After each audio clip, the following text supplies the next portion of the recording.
Haleluya, haleluya. Praise the Lord. Puji Tuhan. Silakan duduk Bapak Ibu Saudara. Apa kabar? Luar biasa ya. Sekali lagi, apa kabar? Mantap, puji Tuhan. Ya, bersyukur Saudara.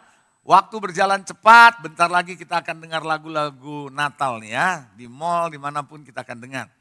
Saudara, saya percaya sejauh ini kehidupan kita sudah diberkati Tuhan. Sejauh ini hidup kita sudah dipelihara oleh Tuhan. Dan percayalah ke depan Dia akan pelihara kita terus. Karena Allah itu setia, Allah itu tidak pernah berubah. Amen. Nah saudara, bulan November dan bulan Desember, 2 bulan terakhir ini kita punya tema Dwi Bulanan. Yang mana terakhir bulan lalu adalah kita leading and moving. Maka 2 bulan ini, November, Desember, kita punya tema adalah keep moving. Bagaimana kita terus bergerak. Coba katakan sama saya, keep moving. Saudara, tahukah Bapak Ibu Saudara, permulaan yang baik sebagai orang Kristen tidak menjamin akhir yang baik. Orang Kristen bisa saja menyala-nyala di awal, berapi-api luar biasa. Semangat untuk Tuhan luar biasa, tapi entah kenapa di tengah jalan berhenti. Ada tuh yang begitu.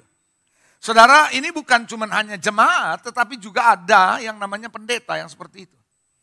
Sehingga pendeta tidak mengakhiri pertandingannya dengan baik. Kenapa saya berani katakan demikian? Karena ada beberapa yang saya ketahui gereja pendeta dalam konteks mega church. Kalau di Amerika mega church benar-benar mega church. Besar. Pendetanya mengundurkan diri bukan karena apa-apa. Karena dia merasa bahwa dia sudah capek dan dia tidak mau lagi melayani. Bahkan ada yang mengatakan saya sudah tidak lagi percaya sama Yesus. Saudara mungkin syok. Saudara, ada seorang penulis buku yang saya pernah dapatkan copyright-nya waktu mau diterjemahkan buku itu, udah lama sih. Buku itu bicara tentang dating, bicara tentang hubungan pria wanita sebelum pernikahan. Buku itu adalah buku yang sangat memberkati saya, makanya kenapa saya sampai dapatkan copyright-nya. Saya minta copyright-nya untuk diterjemahkan ke dalam bahasa Indonesia. Buku itu bagus sekali dan banyak memberkati para pemuda-pemudi waktu itu. Tapi yang mengejutkan saya adalah dia terakhir mengumumkan bahwa dia denounce his faith. Dia melepaskan imannya kepada Yesus. Dan that make me shock. Membuat saya kaget. Jadi saudara, kalau ada orang Kristen yang mengatakan hari ini saya sudah tidak lagi Kristen, saya ateis, nggak usah kaget. Kenapa saudara nggak usah kaget? Karena perjalanan kita bukan yang awal yang ditentukan, tapi yang akhir. Karena Tuhan berkata, berbahagialah dan orang yang setia sampai akhir. Makanya ada ayat firman Tuhan yang berkata, yang terdahulu menjadi terkemudian. Yang terkemudian menjadi terdahulu. Jangan sampai kita yang duluan berapi-api, malah kita yang terakhir nantinya. Nah saudara yang dikasih Tuhan, itulah sebabnya kenapa kita perlu mengerti apa yang membuat orang Kristen itu berhenti dalam bergerak bersama dengan Tuhan. Saudara, kita bisa saja tetap ada ke gereja tiap minggu. Saudara, ke gereja tiap minggu tidak menjamin saudara bahwa Anda tetap ada on track dengan Tuhan. Gak semua orang yang masih on fire ketika datang ke gereja masih tetap on fire bersama Tuhan dan mau melayani Tuhan. Gak semua begitu. Nah Bapak Ibu Saudara, penyebabnya apa? Dan ternyata saudara, waktu saya berdoa mempersiapkan khotbah untuk keep moving di awal bulan ini, Tuhan bicara sama saya. Salah satu penyebab utama, ya artinya ada penyebab yang lain, tapi ada penyebab yang sangat banyak mempengaruhi orang Kristen sampai dia berhenti dalam perjalanannya ikut Tuhan, berhenti dia melayani Tuhan karena kecewa. Coba bilang kecewa. Makanya kenapa muncul tema khotbah saya, forget disappointment and get his appointment. Lupakan kekecewaanmu dan dapatkan penunjukan yang dari Tuhan. Saudara, orang yang selalu kecewa nggak mungkin bisa melanjutkan perjalanannya dan ditunjuk Tuhan untuk pelayanan dan menjadi saluran berkat bagi dia. Hati-hati saudara, karena kekecewaan bukan hanya melanda orang Kristen biasa, tapi termasuk para pendeta. Kalau saya nggak berjaga-jaga, saya juga bisa berhenti. Saudara, saya sudah pernah saksikan di gereja ini, Saya nggak usah malu menyebutkan, saya sudah 2 kali di pikiran dan hati saya berkata, enough is enough. Saya rasa cukup buat saya. Tetapi saudara yang dikasihi Tuhan, ternyata Tuhan punya maksud yang lain. Kegagalan seseorang di dalam usahanya. Kegagalan seseorang di dalam kemajuan kerohaniannya bersama dengan Tuhan. Kegagalan seseorang di dalam hubungannya dengan suami, istri, dengan sesama. Bahkan dengan pekerja-pekerja Tuhan, dengan pendeta dan seterusnya. Itu penyebabnya salah satu yang saya lihat sering terjadi adalah kecewa. Coba bilang kecewa. Saudara pernah tahu cerita Kain dan Habel, bukan? Kain membunuh Habel. Pertanyaan saya, apakah ada urusan antara Kain dan Habel di sini? Halo? Ada urusan? Gak ada urusan Kain dan Habel. Kain berurusannya dengan Tuhan, Habel berurusannya dengan Tuhan, bukan? Bahwa persembahan persembahan Kain ditolak oleh Tuhan, tapi marahnya sama Habel.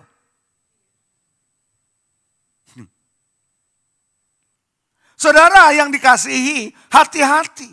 Karena kekecewaan saudara membuat Anda bisa dalam tanda kutip menjadi pembunuh orang lain. Coba bilang pembunuh. Yang saya maksud bukan pembunuh fisik. Tapi pembunuhan karakter. Sehingga tanpa Anda sadar kalau kita nggak jaga-jaga kekecewaan kita akan memberi opini. Kita memberi narasi. Tentang seseorang di mana saya kecewa dengan orang itu, saya kembangkan narasi, saya kasih opini kepada orang-orang sampai akhirnya orang lain melihat yang sama seperti yang saya maksudkan. Anda nangkep gak?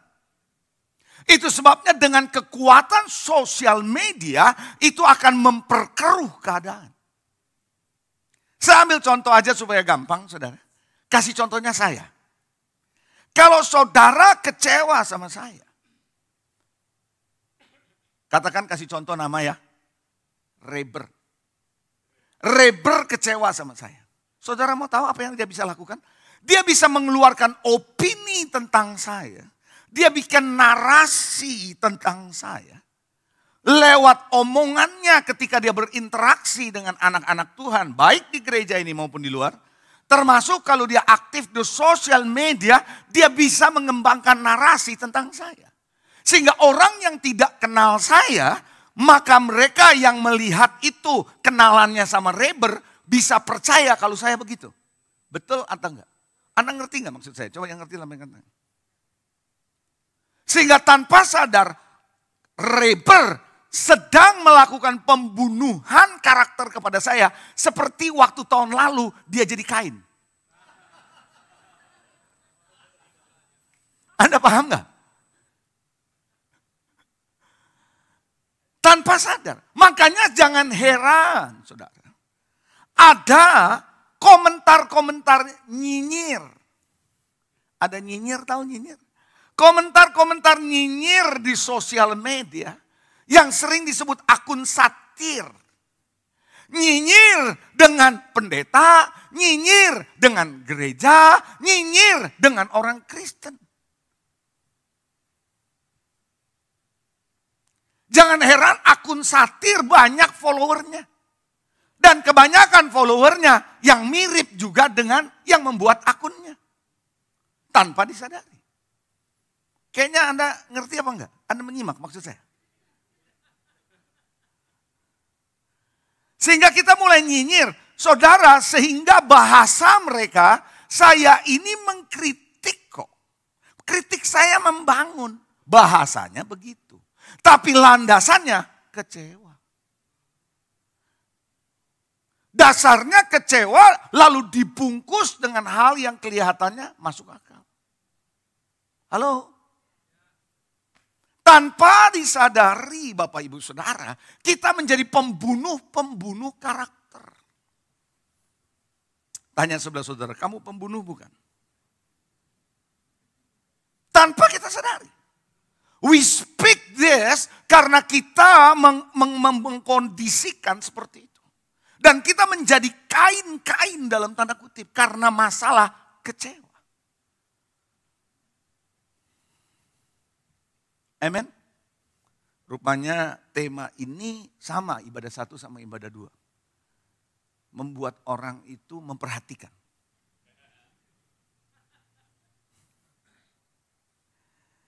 Coba kita lihat slide berikut ini.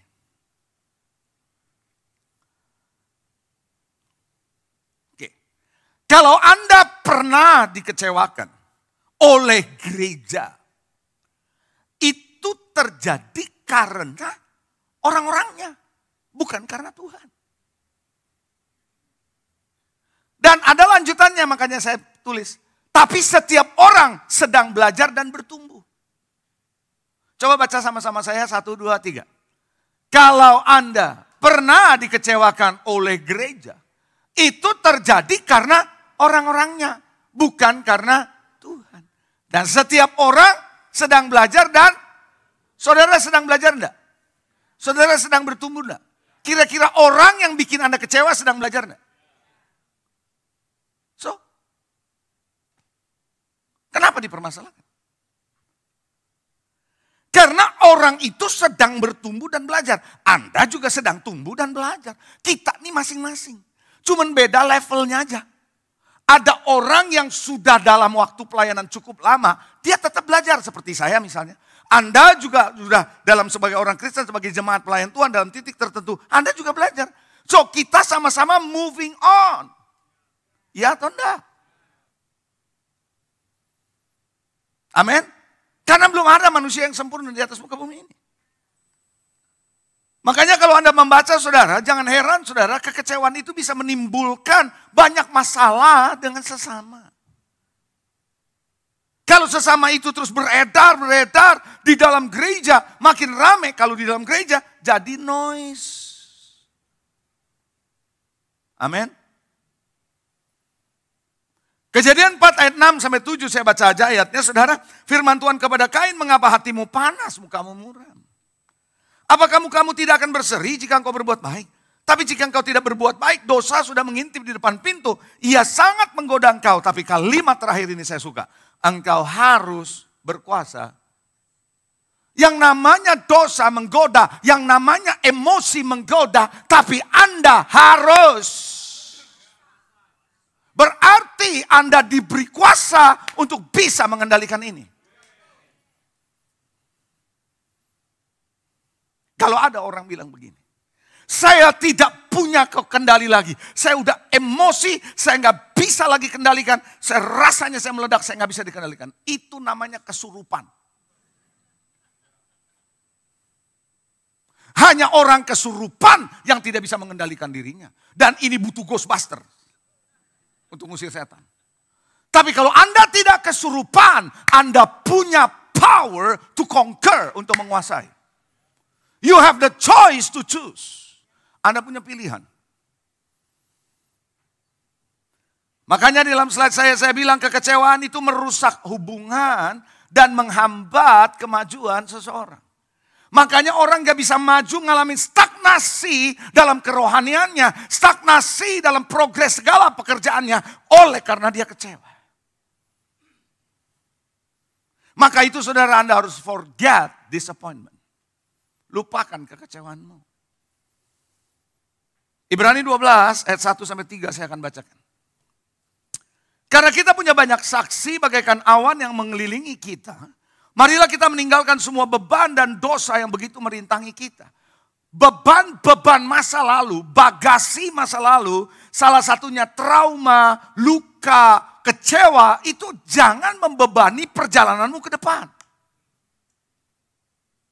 Dan berlomba dengan tekun dalam perlombaan yang diwajibkan bagi kita. Marilah kita melakukannya dengan mata yang tertuju kepada Yesus yang memimpin kita dalam iman dan yang membawa iman kita itu kepada kesempurnaan. Yang dengan mengabaikan kehinaan, tekun pikul salib, ganti sukacita yang disediakan bagi dia yang sekarang duduk di sebelah kanan takhta Allah. Ingat selalu, kata Tuhan, akan dia. Coba bilang, ingat akan Tuhan. Yang Anda perlu lakukan dalam kehidupan ini, selalu ingat Tuhan. bahwa dengan tekun menanggung bantahan yang sehebat itu terhadap dirinya dari pihak orang berdosa, supaya jangan kamu menjadi lemah dan putus asa.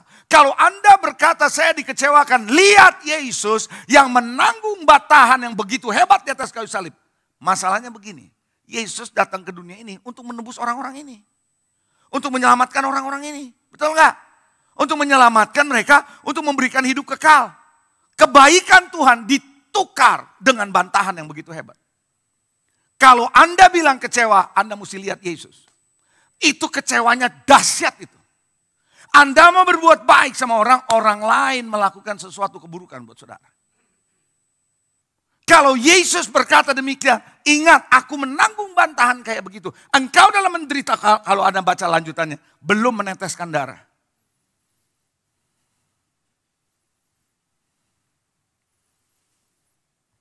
Strategi setan dari dulu saya lihat sama dan selalu berhasil. Apa? Kecewa. Dia membiarkan kekecewaan berkembang. Hari-hari ini di dalam hidup di dunia ini makin banyak kekecewaan yang beredar. Kecewa dengan suami, kecewa dengan istri, kecewa dengan orang tua, kecewa dengan mertua, kecewa dengan menantu, kecewa dengan rekan sesama pekerja, kecewa dengan pendeta, kecewa dengan gembala sidang. Sama banyak orang dengan bos di perusahaan. Tanpa sadar setan masuk hooknya, umpannya kepada saudara.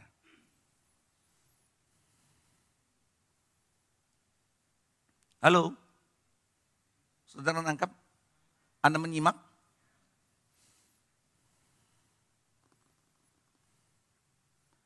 Saudara tahu kenapa orang Kristen berhenti melayani Tuhan? Tahu nggak? Hah? Halo? Kecewa.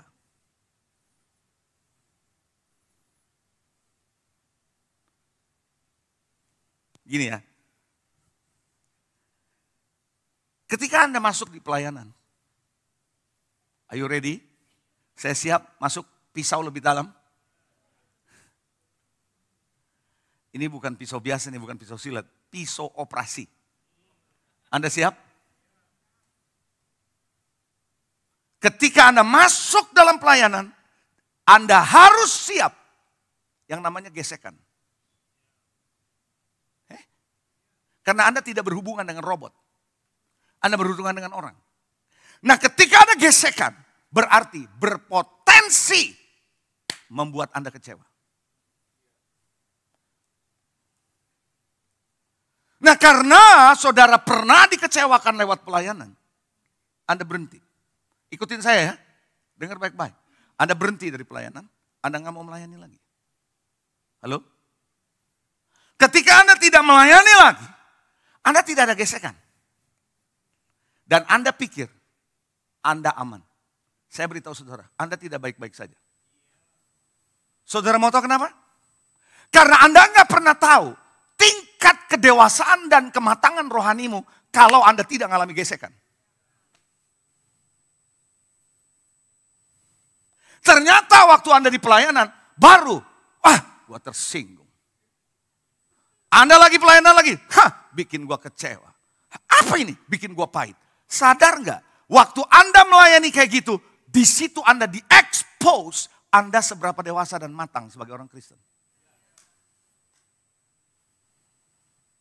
Saudara tahu waktu Anda dibuat berhasil sama Tuhan, Anda sedang mengekspos kamu kayak apa?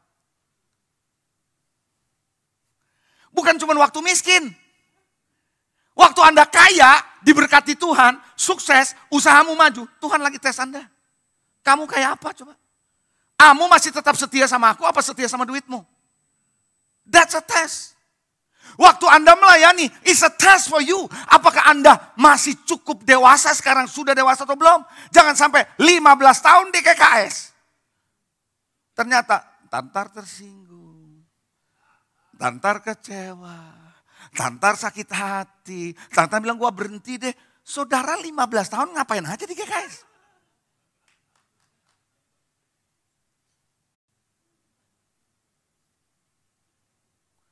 Katakanlah nggak di GKS, di tempat lain. Ngapain aja lu selama ini?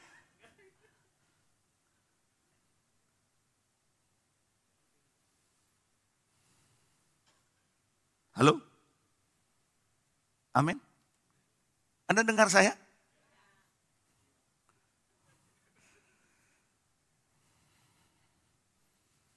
Mau masuk lebih dalam? Hah? Gas. Saya tahu abis ini Anda nggak bisa makan siang. Karena Anda bilang saya baru masuk keluar dari ruang operasi.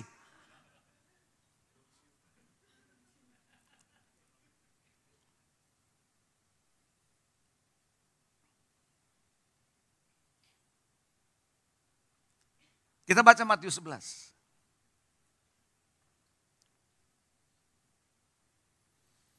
Oh haleluya. Jadi kalau Anda mau tahu kerohanianmu matang atau enggak, sudah cukup dewasa enggak? Coba dites waktu kamu pelayanan, coba pengen tahu. Kalau Anda enggak melayani, karena Anda enggak tahu gesekan, ya Anda pikir Anda aman-aman saja. Coba bilang sebelah saudara, belum tentu kau baik-baik saja, coba bilang gitu.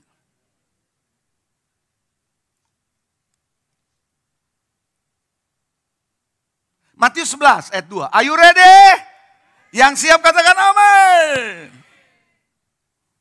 Di dalam penjara, Yohanes mendengar tentang pekerjaan Kristus. Saya mau tanya, apakah Yohanes pernah mendengar pekerjaan Yesus sebelumnya? Pernah nggak? Dia pernah baptisin Yesus? Dia pernah dengar nggak Bapa berkata, inilah anakku yang kukasihi kepadanya aku berkenan? Dia pernah lihat nggak Roh Kudus turun dalam bentuk merpati? Dia pernah berkata nggak ini anak domba Allah? Dia pernah lihat? Jadi dia udah tahu. Tapi dia ada di mana sekarang?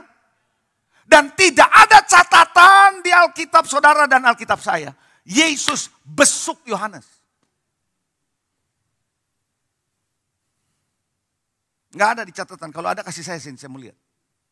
Nggak ada catatan satupun ayat di Alkitab yang menulis Yesus datang, berbicara, membesuk, dan memberi kekuatan kepada Yohanes waktu di penjara. Nggak ada. Orang yang berapi-api berkata, meluruskan jalan, ini anak domba, ini keselamatan, dia yang datang memberi keselamatan, bertobat, dia yang bersuara buat Yesus, masuk penjara, dibesuk juga kagak.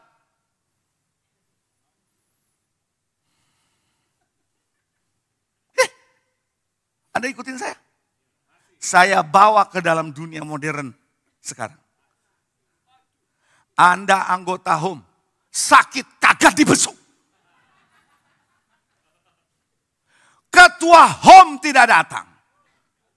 Supervisor HOM tidak datang. Saudara Anda bilang gua pindah HOM atau gua pindah gereja sekalian.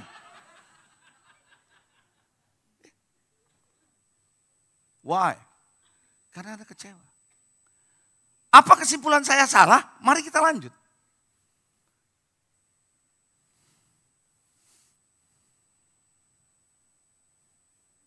Salah satu Anda mau mengalami kemajuan sama Tuhan, Anda harus menang atas ini. You have to forget disappointment. Ayat yang ketiga. Lalu menyuruh murid-muridnya, jadi Yohanes ini nyuruh muridnya, bertanya sama Yesus. Tanya coba sama Yesus. Engkaukah yang akan datang itu? Atau haruskah kami menantikan orang lain? Berarti kalau ada kalimat kayak gini dari Yohanes ke muridnya, dia itu yakin atau ragu sekarang? Padahal dia yang baptis Yesus, tahu. Jadi jangan heran ya, Anda yang sudah terima pewahyuan yang begitu dahsyat, mengerti firman begitu dahsyat selama di gereja ini. Tidak menjamin kau tidak ragu, brother.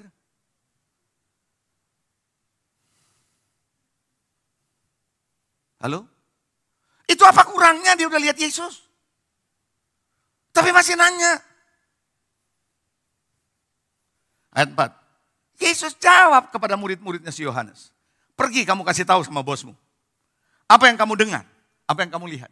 Ya, orang buta melihat, orang lumpuh berjalan, orang kusta jadi tahir, orang tuli mendengar, orang mati dibangkitkan, pada orang miskin diberitakan kabar baik. Kasih tahu apa yang aku berbuat, gak pernah dilakukan oleh orang lain.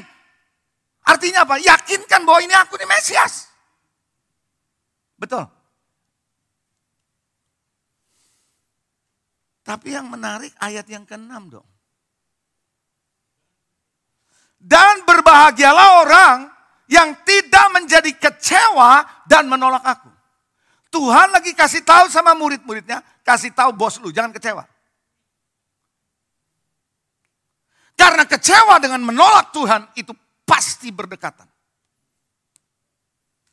Anda awalnya tidak menolak Tuhan. Anda awalnya menolak pelayanan. Anda awalnya menolak ke gereja. Anda awalnya tidak mau terlibat. Lama-lama Anda akan tolak Tuhan. Karena Anda kecewa sama Tuhan.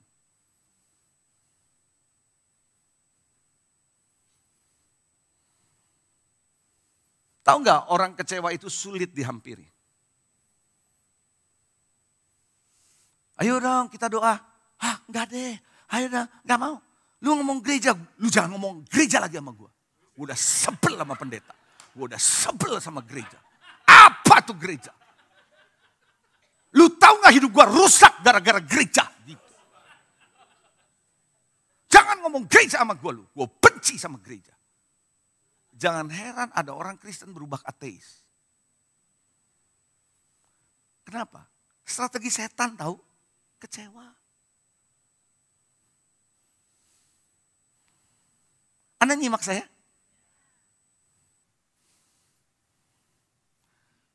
Orang kecewa tuh susah dideketin. Alasannya banyak. Saya boleh cerita sama saudara. Tadi pagi saya sudah cerita. Kenapa saya kasih judul khotbah saya hari ini seperti ini? Ada sebabnya. Saya doa pagi, selalu saya doa pagi kalau bangun pagi sebelum saya pergi olahraga. Tergantung doa saya. Kalau doa lagi lama ya jadi lama, jadi saya agak telat perginya. Tergantung bagaimana Tuhan lagi mengintervensi. Saya lagi menyembah. Tiba-tiba Tuhan bilang sama saya. Kamu tahu, ada orang-orang yang kalau diajak pelayanan bilang, nggak bisa. Iya tahu Tuhan.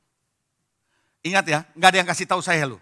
Saudara jangan bilang ada yang lapor sama saya, nggak ada. Ini laporan langsung dari sorga, tahu. Sorga kasih laporan sama saya. Halo, nggak ada. This is no, nothing. Nggak ada, satu pun nggak ada yang tahu. Oh ya? Iya, tahu. Tahu nggak ada orang yang bilang kalau diajak pelayanan sibuk? Iya. Tahu nggak ada orang yang kalau dilayani lagi nggak bisa? Alasannya gitu. Iya. Menurut kamu gimana? Benar? Ya saya harus percaya dong sebagai gembala apa jemaat kalau ngomong begitu, ya saya percaya.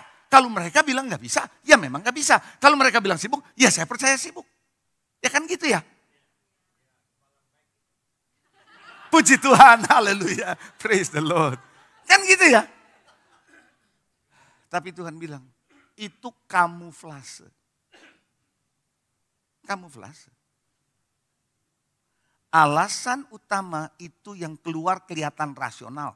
Di dalamnya kecewa. Saya bilang, what? Orang yang kecewa, supaya tidak kelihatan dia kecewa, dia tutup dirinya dengan mengatakan saya sibuk, saya nggak bisa. Hari ini saya belum bisa. Saya nggak bilang semua orang yang punya alasan itu kecewa ya.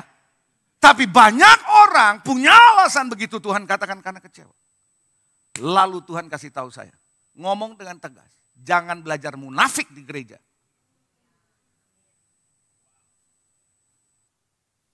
Itu sebabnya Gen Z nggak mau ke gereja karena lihat orang dewasa tidak otentik. Halo?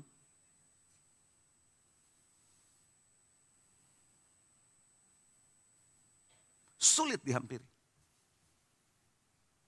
Doa saya lagi sibuk nih Pak, nanti aja deh. Lalu keluarlah alasan dia memang lagi sibuk. Ya ada yang betul-betul sibuk saya tahu. Amsal 18 ayat 19. Saya berdoa Tuhan berbicara sama saudara hari ini. Amin. Amsal 18 ayat 19 Tuhan berkata begini. Saudara yang dikhianati, dalam bahasa Inggrisnya offense, atau dalam bahasa yang lain, dalam pengertian yang lain adalah saudara yang dikecewakan. Lebih sulit dihampiri daripada kota yang kuat. Kota yang kuat masih bisa dihampiri, masih bisa direbut dan kita mengalami kemenangan. Tapi orang yang kecewa, yang offense, yang dikhianati, mau dideketin susah. Ya udah ke gereja. Enggak. Ayo kita doa sama-sama. Enggak. Gitu aja terus. Susah dihampiri. Coba ya, kita nggak ngomong kecewa sama Tuhan ya. Istri yang kecewa sama suami, diajak ngomong kagak mau. Bener nggak? Nggak mau ngomong tuh.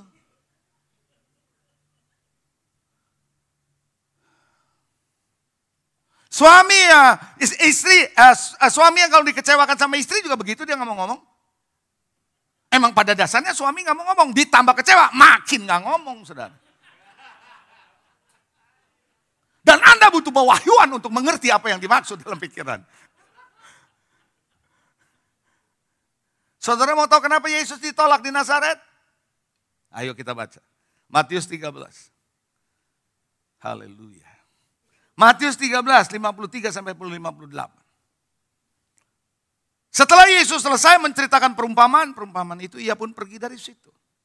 Setibanya di tempat asalnya, Yesus mengajar orang di situ di rumah ibadat mereka. Maka takjublah mereka berkata, dari mana diperolehnya hikmat itu? Kuasa yang mengadakan mujizat itu. Mereka tahu ngomongan Yesus itu hikmatnya dalam, pewahyuannya dalam, mujizat dari syat. Ngerti sih, tahu sih. Tapi ayat selanjutnya, dia bilang begini, bukankah ia ini anak tukang kayu? Ngomongnya sih hebat. Tapi kan dia anak tukang kayu tuh.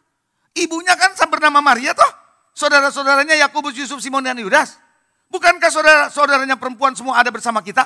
Dari mana dia ngomong kayak gitu? Ah, lu anak kemarin, lu mau ngomong apa? Lu belum lahir kok udah pelayanan. Apa sih lu maksudnya? Lu mau khotbah apa sama gua? Ngomong profetik, ngomong pewahyuan. Lu tahu apa? Gua ini sang wahyu gitu, saudara.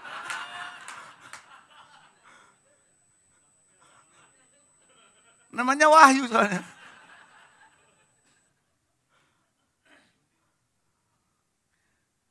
Lalu mereka kecewa dan menolak. Pertanyaan saya, perkataan kecewa dan menolak dia sama nggak dengan yang waktu Yesus ngomong sama muridnya Yohanes? Exactly the same. Dengar ya, orang kecewa itu punya kecenderungan nanti ujungnya menolak Tuhan. Tapi sebelum menolak Tuhan, dia tidak percaya dulu. Kita lanjut ayat ini. Lalu mereka kecewa dan menolak dia. Maka Yesus berkata kepada mereka, seorang nabi tidak dihormati di mana-mana kecuali di tempat asalnya sendiri di rumahnya. Dan karena ketidakpercayaan mereka, coba bilang tidak percaya. Tidak banyak mujizat. Antara ketidakpercayaan, antara menolak dan antara kecewa, tiga itu segitiga yang bisa menghantam saudara.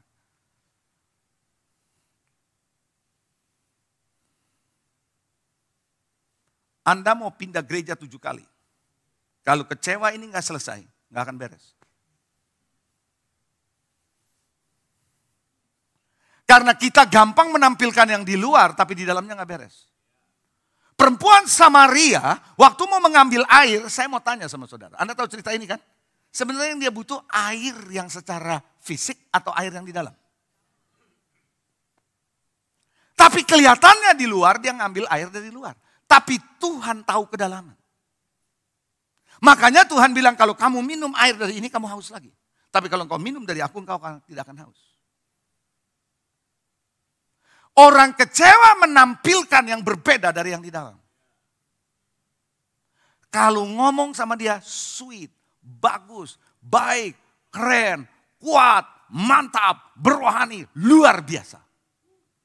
Di dalamnya kecewa. Yang tahu siapa? Anda. Halo? Saudara tahu kota Yeriko? Kota Yeriko di cerita Alkitab. Kota Yeriko itu secara geografis adalah kota yang sangat strategis.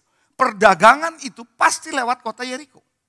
Orang dagang apa semua pasti kota itu. Kota itu orang banyak mampir.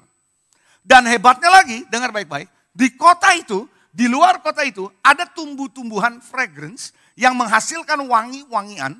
kalau ditiup angin itu semerbak wanginya masuk ke kota Yeriko.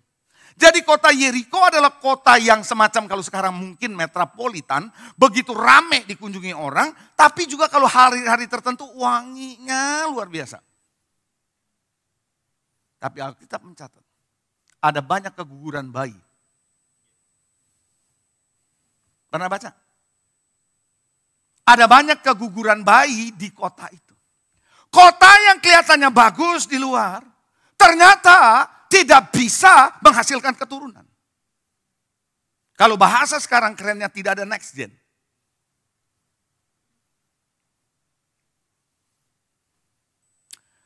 Ternyata diselidiki punya diselidiki.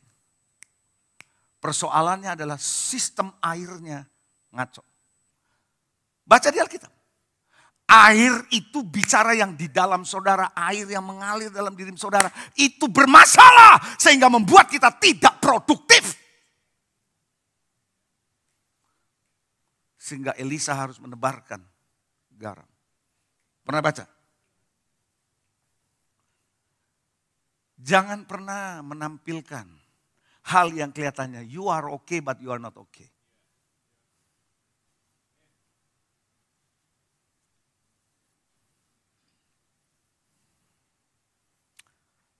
Amin. Masih bisa lebih lanjut? Amin. Kejadian 11 ayat 26.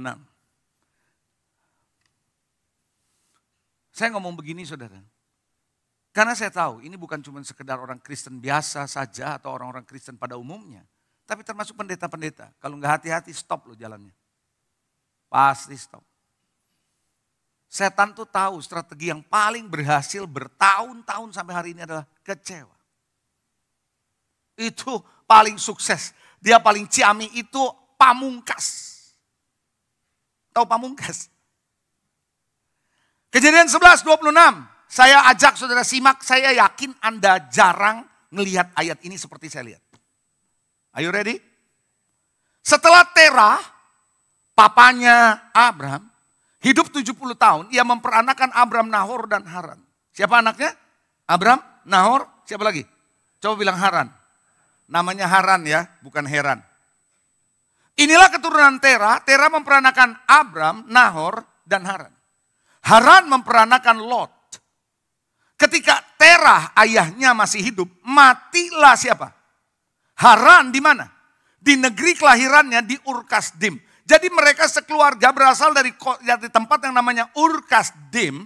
3 anaknya Terah, salah satunya Haran, mati di situ. Dan saya perkirakan Haran matinya dalam usia masih muda. Buat ayah, anak tiba-tiba mati, ada sesuatu memori yang gak enak. Nangkap? Halo?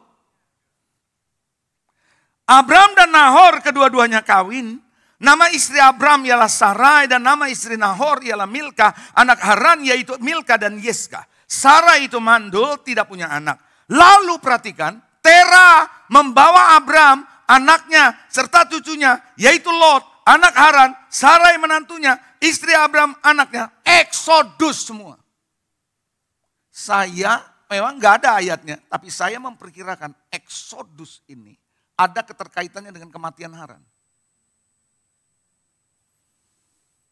Ia berangkat bersama-sama dengan mereka dari mana? Ur-Kasdim. Untuk pergi kemana? Tolong Anda jawab. Untuk pergi kemana? Kanaan. Coba bilang Kanaan.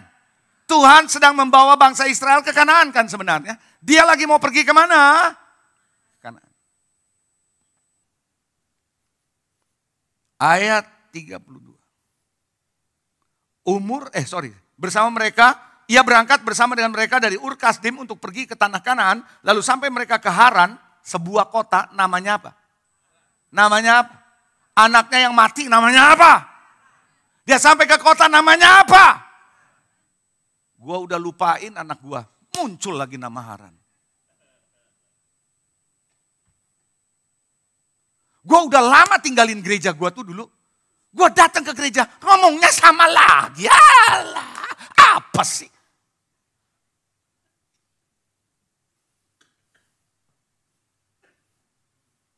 Anda pikir Anda sudah lupa?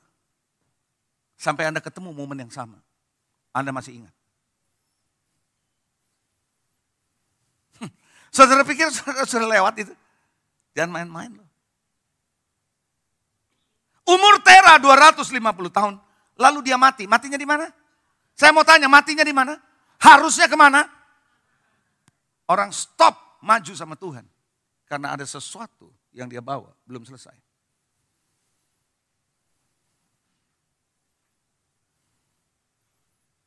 Halo? Anda ikutin saya? Still following me? Masih on? Siapa di antara saudara yang hari ini datang, ataupun yang menyaksikan melalui streaming, yang pernah dikecewakan oleh orang lain, dan orang yang sama pernah kecewain Anda, paling tidak 1 kali atau 2 kali. Angkat tangan yang pernah dikecewakan. Yang pernah dikecewakan, saya minta Anda jujur, angkat tangan. Pernah dikecewakan? Hebat kali ada orang yang gak pernah dikecewakan. Anda pernah dikecewakan, angkat tangan. Minimum 1 kali. Anda pernah kecewa? Paling tidak suami, istri, anak, mertua, iya kan? Diulang-ulang lagi ya. Apalagi kalau Anda sering ketemu sama pendeta, wah udah pasti chances untuk dikecewakan besar sekali. Ya. Sekarang saya tanya, kalau Anda dikecewakan, Anda suka ceritakan sama orang lain? Paling tidak sama istri lah, sama suami. Aduh, gue sebel bener sama dia. Gue dikecewain tadi. Kecewa, ngomonglah satu keluarga paling tidak. Kalau udah gak keluarga, satu keluarga udah selesai diceritain, cerita sama teman deket kan gitu ya. Terus teman deketnya ternyata pernah dikecewakan sama orang yang sama lagi. Dia bilang, gua kira gua doang, lu juga ya. Nah terjadilah komunikasi, besi menajamkan besi, manusia menajamkan sesamanya. Sekarang bukan cuma gue ditambah value added. Makin kecewa gue, betul? Saudara jangan pikir ini gak ada, saya gak ngarang loh. Ini banyak terjadi. Gue pindah home, gue pikir beres. Nggak taunya di home itu sama aja. Itu saudara. Mau kemana juga kalau kecewanya gak beres, ketemu aja. Nah sekarang pertanyaan saya yang kedua. Siapa yang pernah mengecewakan orang lain? Minimum 1 kali. Angkat tangan, ada orang jujur di sini. Pernah? Jadi Anda pernah dikecewakan kan? Tapi Anda juga pernah mengecewakan kan? Minimum 1 kali. Iya kan? Pernah ngecewain orang lain. Pertanyaan saya, yuk ceritain orang lain. Sini lu, gue kasih tahu lu. Gue tadi barusan kecewain dia loh. Gitu. Anda akan, betul. Lalu ada temen yang datang, lu tahu gak tuh si Andi tadi, ini solid, pinjam nama. Ini si Andi tadi, lu ngomong lu dikecewain lu dia. Emang lu ngomong apa? Tadi lu ngomong gini. Dia salah ngerti. Kita ada pembelaan.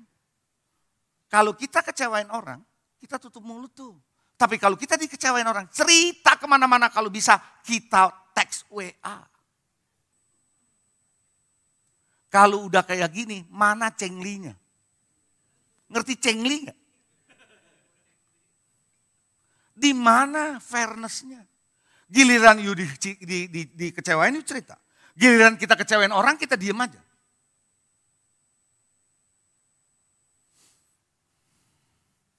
Ada orang tua yang punya anak di sini, angkat tangan. Saya yakin kalau Anda pernah punya anak atau punya anak sampai sekarang, yang dia beranjak nanti apalagi masa puber dewasa, paling tidak Anda pernah dikecewakan sama anakmu. Pernah? Itu orang jujur tuh. Orang jujur masuk surga. Saya lebih suka orang jujur daripada pura-pura. Nggak ada yang sempurna di gereja ini.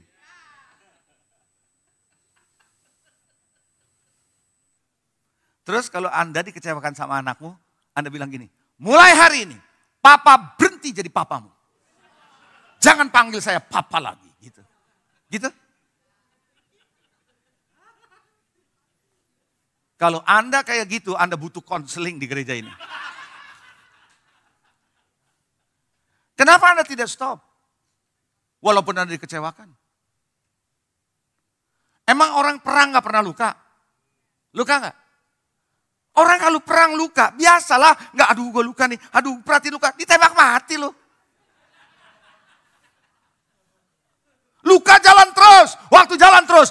betul sembuh dengan sendirinya. Come on.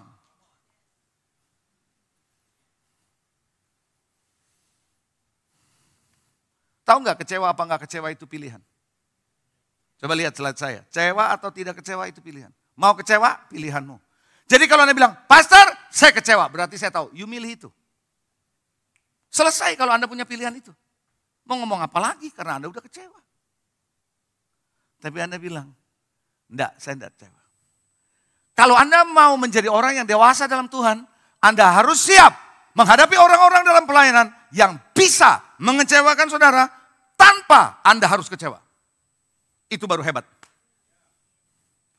Nggak ada cerita pelayanan nggak bisa dikecewakan. Anda pasti dikecewakan orang, tapi Anda menolak untuk jadi kecewa.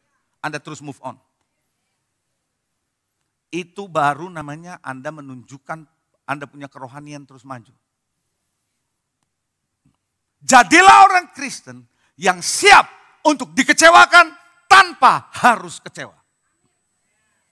Yang setuju sama saya boleh teriakan amin. Apa salahnya Yusuf? Ayo, dia cuma ceritain mimpi, dia gak salah. Gak ada maksud apa-apa kok. Tapi kakaknya marah. Tapi waktu dia jadi orang kedua terhebat di Mesir, kakaknya datang, dia gak bilang, ini kesempatan gue balas dendam. Dah. Dia bilang, kamu mereka yang jahat buat aku, tapi Allah mereka buat menyelamatkan bangsa yang besar termasuk keluarga ini. Allah ngutus aku duluan masuk. Kenapa? Dia menolak kecewa. Kalau mau kecewa, Yusuf bisa kecewa. Amin. Daud pernah kecewa enggak kira-kira? Pernah gak dikecewakan? Pernah. Orang dia bilang sekalipun ayahku ibuku meninggalkan aku, Tuhan menyambut aku. Ada ayatnya. Berarti saudara, Daud tahu dia udah dilupakan sama orang tuanya. Buktinya waktu Samuel datang ke rumah Isai, ditanya, Isai anakmu mana? Ini 7 bererot nih. Bahasanya tuh bahasa Betawi itu bererot. 1 sampai 7. Nggak ada satupun di mata Samuel yang bakal mau gantiin Saul. Anakmu cuma ini. Oh iya ada satu, gue lupa gitu. Ini anak yang terlupakan. Tapi dia ada di gembala cuma beberapa, bawa panggil sini. Berarti Daud tahu waktu dengan Mazmur itu, dia tahu bahwa bapaknya melupakan dia, betul? Lihat ya, kisah ini saya bawa lebih dalam nih dramanya. Siap? Koko-kokonya lagi perang tuh, waktu menghadapi Goliat. Dipanggil nih si anak kecil ini si Daud. Daud sini kamu, kasih makanan buat kokomu. Coba kalau Anda jadi anak yang udah dilupakan orang tua, yang lebih mengasihi kokonya, sekarang kamu dikasih tugas kasih makan sama koko, marah gak tuh? Marah, marah gak? Ayo saya mau tanya, Anda masih warasnya? Apaan sih Pak? Gua ini udah dikecewain sama papa, sekarang lu suruh gua kasih gitu, yang mana lu mengasihi dia lagi? Aduh, enggak, dia bisa hilang gitu enggak? Tapi Daud tetap melakukan, karena he forget his disappointment. Makanya waktu ada di medan tempur itu, he got his appointment from God. Forget your disappointment and get his appointment.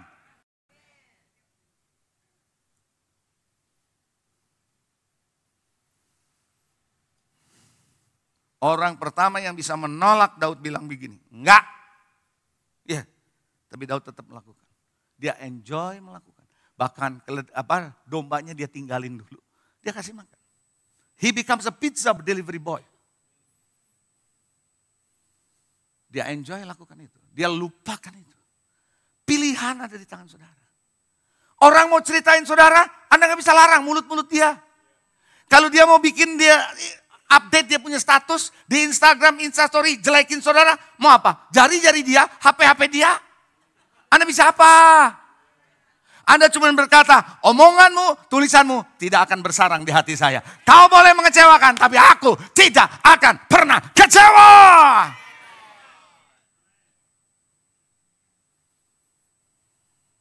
Mau tahu kenapa orang bisa kecewa? Mau tahu? Halo? Karena fokusnya diri sendiri. I, myself, semua diri sendiri. Makanya kalau semua diri sendiri, begitu ada masalah dengan dirinya sendiri langsung kecewa.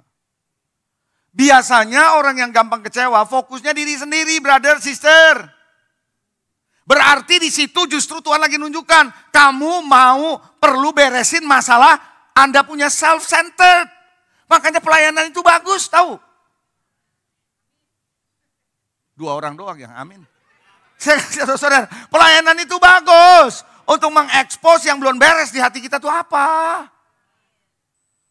Tuhan kasih sarananya untuk kita didewasakan kok.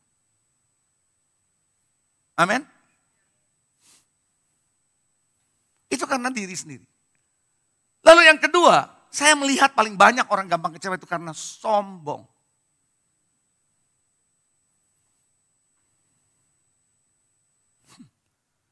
Lu anak muda ya.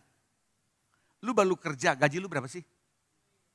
Omset gua udah hampir 1 T tahu. Lu mau ngomong apa sama gua? Sombong tuh. Siapa sih dia? Boleh nyerempet-nyerempet dikit gak? Dia kan cuma pendeta. Gua ini CEO. Mau nasehatin gue. Apa? Tahu CEO?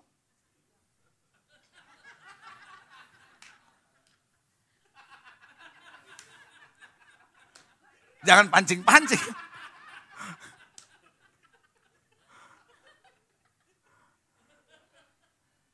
Lu lagi. Siapa lu? Lu tahu nggak perusahaan gue udah berapa banyak? Gue sampai kemana-mana. Lu mau mandi di KKS terus kan gitu. Apa lu? Sombong.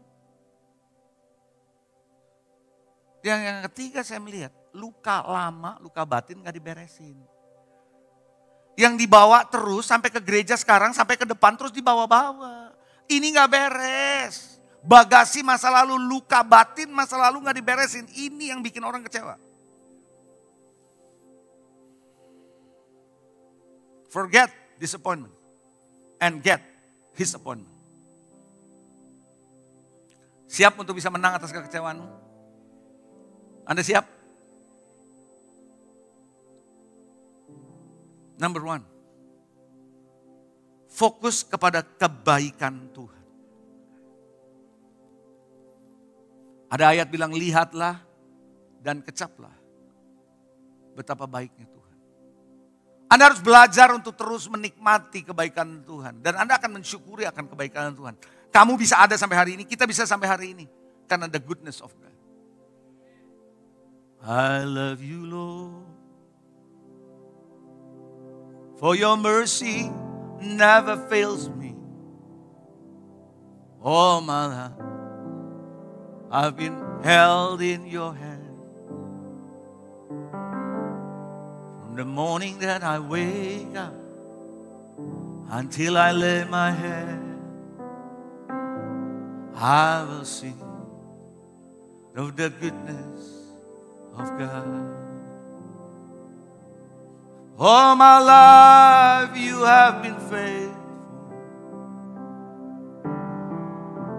All my life you have been so good. And every breath that I am able, I will sing of the goodness of God. Pernah Anda melihat kebaikan Tuhan? Kalau Tuhan bisa baik sama saudara. Dan Tuhan bisa mengubah hidupmu sampai hari ini. Tahukah orang yang pernah kecewakan saudara pun, dia butuh kebaikan Tuhan.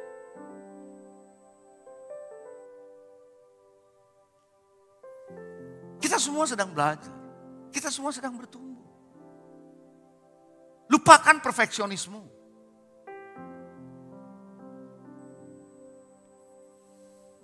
Amin. Karena kebaikan Tuhan akan menyadarkan bahwa kamu gak ada apa-apanya. Kalau tanpa aku. Makanya Paulus berkata, aku ada seperti mana aku ada because of the grace of God.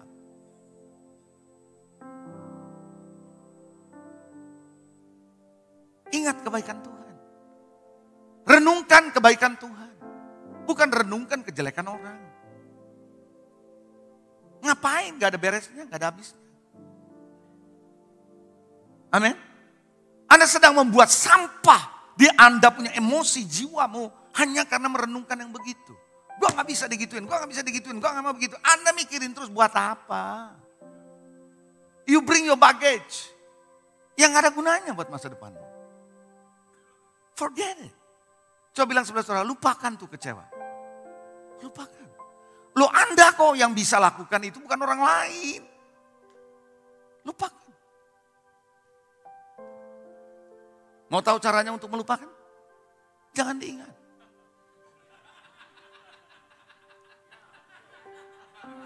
Anda ketawa ya. Saudara, bagaimana Anda bisa lupa kalau Anda ngomongin terus? Saya bisa tanya nih di sini yang jago dulu sekolahnya fisika matematika. Ada nggak yang jago fisika dulu? Jago fisika kimia, Anda jago fisika kimia. Saya mau tanya sekarang, rumusnya masih ingat nggak? Ayo, saya mau tanya, masih ingat? Lupa, coba tanya sama gurumu yang masih ngajar. Ingat gak dia? Kenapa dia ingat? Dia ngomong terus. Yuk lupa, gak diomongin. Makanya yuk lupa. Dulu kamu ingat kenapa? Kamu ngomongin. Kenapa Anda punya kekecewaan? Anda masih ingat terus. Lu ngomongin terus. Ketemu suami ngomong, ketemu istri. Yang lama lagi di ngomongin, yang lama lagi di ngomongin. Mau sampai kapan bro? Coba bilang lupakan. Artinya apa? Berhenti, jangan di ngomongin.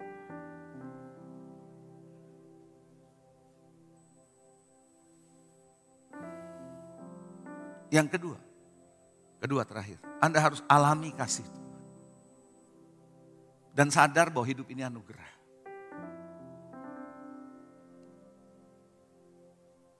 Anda sadar. Saya tiba-tiba aja tadi pagi diingatkan 2 lagu ini, jadi saya ulangi. Anda ini siapa? Kalau Tuhan gak pilih saudara, gak mengasihi saudara, Anda ini habis saudara. Makanya ada lagu berkata, siapakah aku ini Tuhan? Jadi biji matamu. Dengan apa kan ku balas Tuhan selain puji dan. Emang saudara itu siapa? Debu di mata Tuhan. Kalau Anda bisa sampai hari ini, it's because of His love. Kalau Anda hancur, yang dulu rusak, yang dulu habis, diubah oleh Tuhan. Masa orang lain, kamu tidak kasih kesempatan yang sama? Untuk orang lain juga bisa dirubahkan seperti saudara. Extend love, extend grace, kasih dong kesempatan. Untuk orang juga bisa berubah. Be real my friend. Anda dan saya gak ada apa-apanya. Saya bisa begini karena I encounter the love of God. Makanya orang yang lagi struggle dengan dosanya, orang yang lagi struggle dengan hidupnya, jangan dihakimi bro.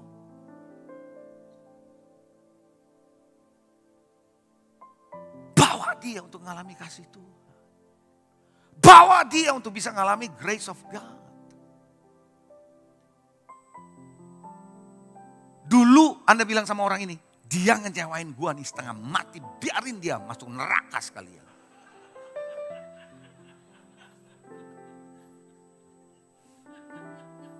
Anda gak pernah tahu dulu sebelum ketemu Tuhan, ngecewain orang berapa banyak.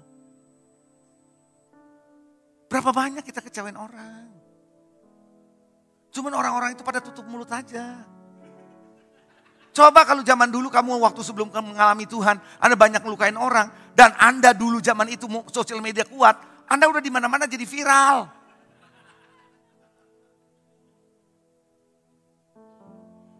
Tapi Anda lupa. Because of the love. Because of the grace. Kamu bisa berubah cara kayak gini. Kenapa kamu gak kasih kesempatan untuk orang ini? Kenapa pasang bar standar yang begitu tinggi? Remember from where you come from. Kita debu. Kalau Anda ingat ini, Anda gak mungkin tetap kecewa. You forget your disappointment. Supaya Anda tahu, I have my appointment with God. Saya dapatkan penunjukan itu dari Tuhan. Sulit buat Tuhan pakai seseorang yang hidupnya kecewa, sakit hati, dikit-dikit tersinggung, dikit-dikit kecewa. Harusnya kita peka sama Roh Kudus, bukan peka sama ngomongan orang.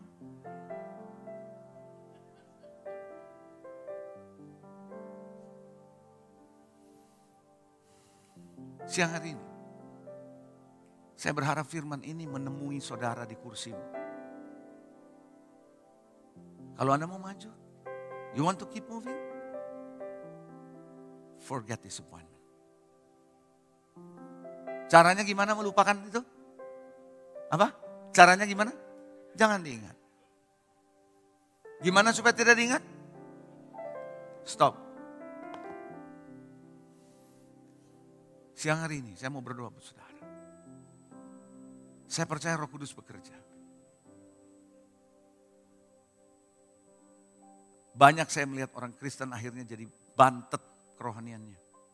Yang dulunya begitu berapi-api melayani Tuhan. Bisa berhenti di tengah jalan. Anda bilang, kenapa dia bisa begitu? Sekarang saya bisa tahu.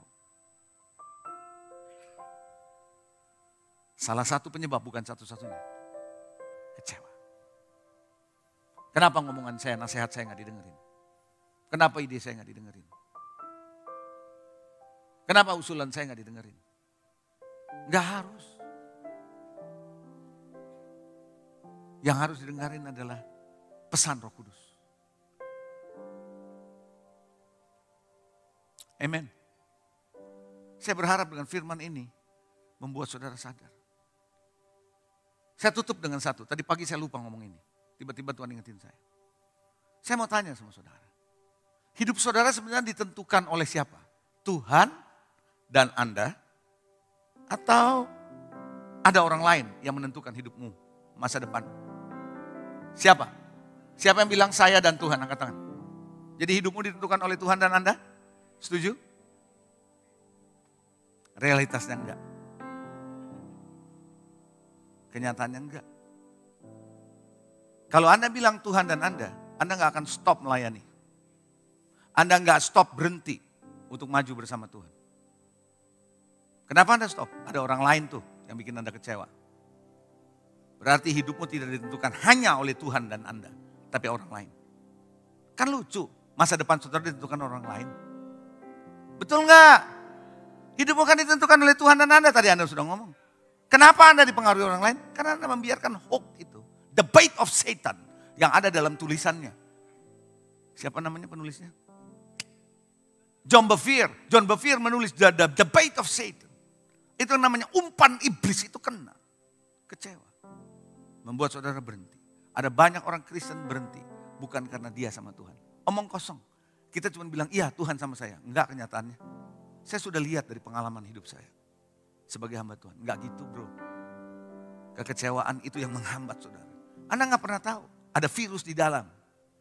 Yang menghambatmu untuk bergerak. Membuat Anda tidak bisa plong memberi hidupmu.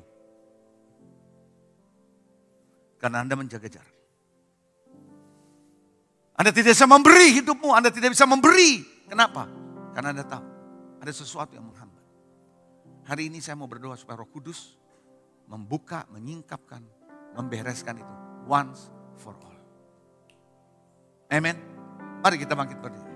Kita nyanyikan lagu ini bersama dengan tim Praise and Worship.